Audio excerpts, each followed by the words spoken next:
జార్ఖండ్ రాష్ట్రంలో మరో విషాదం నెలకొంది. విద్యాశాఖ మంత్రి రామ్దాస్ సోరెన్ కన్నుమూశారు. ఢిల్లీలోని ఓ ప్రైవేట్ ఆసుపత్రిలో చికిత్స పొందుతూ మరణించారు. ఆగస్టు 2న ఆసుపత్రిలో చేరిన రామ్దాస్ సోరెన్ చికిత్స పొందుతూ నిన్న అర్ధరాత్రి మరణించారు. రామ్దాస్ సోరెన్ మృతికి పలువురు సంతాపం తెలుపుతున్నారు. నేషనల్ బ్యూరో చీఫ్ కళ పూర్తి సమాచారం అందిస్తారు. కళ, శ్రీదేవి, దాదాపు జార్ఖండ్ విద్యాశాఖ మంత్రి రామ్దాస్ సోరెన్ నిన్న రాత్రి 10:40 ఢిల్లీలో అపోలో హాస్పిటల్లో కన్నుమూశారు. ఆగస్టు 2వ తేదీన తన నివాసంలోనే తలకు బలమైన గాయం తాకడంతో అక్కడి నుంచి హుటాహుటిన ఇక్కడ అపోలో ఆసుపత్రికి ఢిల్లీకి తీసుకురావడం జరిగింది. అప్పటి నుంచి కూడా పూర్తి ట్రీట్మెంట్ కూడా అందిస్తున్నారు. అయితే దీనికి సంబంధించినటువంటి ఆపరేషన్స్ కూడా జరిగాయి. అయినా కూడా అంటే ఈ ఆపరేషన్స్ కూడా సక్సెస్ కాకపోవడంతో నిన్న రాత్రి 10:40 కన్ను మూసినట్లు ఆయన కుమారుడు ఎక్స్ లో పోస్ట్ చేయడం జరిగింది. అందరూ కూడా అసలు కోలుకొని తిరిగి వస్తాడు అన్నటువంటిది జార్ఖండ్ ప్రజలందరూ కూడా ఎదురు చూశారు. కానీ నిన్న రాత్రి ఏదైతే వార్త తెలియగానే మరొకసారి దాదాపు 12 రోజుల లో ఇద్దరు నాయకులు, కీలకమైనటువంటి నాయకులు మృతి చెందినట్టు వార్తలు విని మరొకసారి జార్ఖండ్ మూగపోయిందని చెప్పవచ్చు.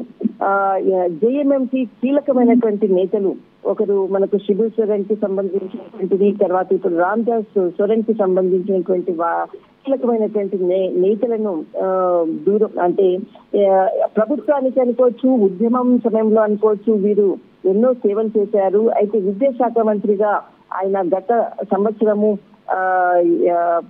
ఈ హేమంత్ సోరెన్ ప్రభుత్వంలో విద్యాశాఖ మంత్రిగా, రెవెన్యూ శాఖ మంత్రిగా కూడా ప్రమాణ స్వీకారం చేశారు. అప్పటి నుంచి కూడా పలు దఫాలుగా కూడా అనేక విద్యాభివృద్ధి కానీ జార్ఖండ్ అభివృద్ధిలో కీలక భాగస్వామి అయ్యాడు. ఆగస్టు 30వ తేదీన ఏదైతే గత ప్రభుత్వంలో విద్యాశాఖ మంత్రిగా, రెవెన్యూ శాఖ మంత్రిగా ప్రమాణ స్వీకారం చేశారు. అప్పటి నుంచి కూడా ఆయన చేసేటటువంటి అభివృద్ధి అంటే ఎడ్యుకేషన్ పరంగా అనుకోవచ్చు, రెవెన్యూ పరంగా అనుకోవచ్చు, అక్కడ చాలా కొత్త నూతన చట్టాలను తీసుకొచ్చే దాంట్లో కీలక భాగస్వామిగా ఉన్నాడు. అంతేకాకుండా ఏదైతే ఇక్కడ హేమంత్ సోరెన్ కి చాలా ఒక బ్యాక్ బోన్ అని చెప్పవచ్చు. ఆయన హేమంత్ సోరెన్ ట్విట్టర్ లో కూడా నన్ను వదిలిపెట్టి నువ్వు వెళ్ళావా, ఇంత త్వరగా వెళ్ళడము మిశ్రమ అంటూ కూడా ఒక ఎమోషనల్ పోస్ట్ లో చేయడం కూడా ఆయనతో ఉన్నటువంటి అనుబంధం అనొచ్చు. ఆయనకు ప్రభుత్వంలో కానీ తర్వాత పర్సనల్ కూడా ఎంత అనుబంధం ఉంది, అలాంటి వ్యక్తి దూరం అయ్యారని చాలా ఎమోషన్ గా కూడా ఎక్స్ లో పోస్ట్ చేయడం జరిగింది. అయితే ఇక్కడ మరి అంటే రాత్రి జరిగినటువంటి ఏదైతే మరణ వార్త తెలియగానే ఒక్కసారిగా జార్ఖండ్ కి సంబంధించినటువంటి కొంతమంది ముఖ్య నేతలు కూడా ఢిల్లీకి ఉదయం 6 గంటల లోపల ఇక్కడికి చేరుకున్నారన్నటువంటి సమాచారము. తర్వాత 8:30-9 గంటల లోపల ఇక్కడ నుంచి రాంచీకి తీసుకెళ్లేందుకు పూర్తి ఏర్పాట్లు చేశారు. ఈ రోజే వారి స్వగ్రామంలో కార్యక్రమాలు కూడా నిర్వహిస్తారు అంటూ కూడా జేఎంఎంకి సంబంధించినటువంటి కీలక నేతలు చెప్తున్నారు.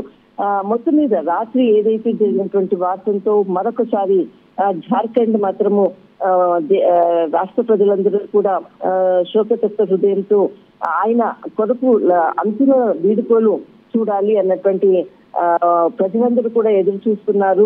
గట్సిలా నుండి ఇతడు 3 సార్లు అక్కడి నుంచి నియోజకవర్గం నుంచి గెలుపొందడము, గట్సిలా నియోజకవర్గ ప్రజలు అనుకోవచ్చు, తర్వాత చాలా మంది రాష్ట్ర వ్యాప్తంగా ఉన్నటువంటి అనుబంధం తోటి అందరూ కూడా గట్సిలకు ఇక్కడికి చేరుకుంటున్నారు. తర్వాత ఈయన అంతిమ కార్యక్రమానికి సంబంధించినటువంటి పూర్తి అప్డేట్ మనకు మరికొంతసేపట్లో రానుంది. అయితే ఇక్కడి నుంచి 9 గంటలకు ఢిల్లీ నుంచి రాంచీకి తీసుకెళ్తున్నట్లు కూడా అధికారికంగా చెప్పడం జరిగింది. Thank you for the updates.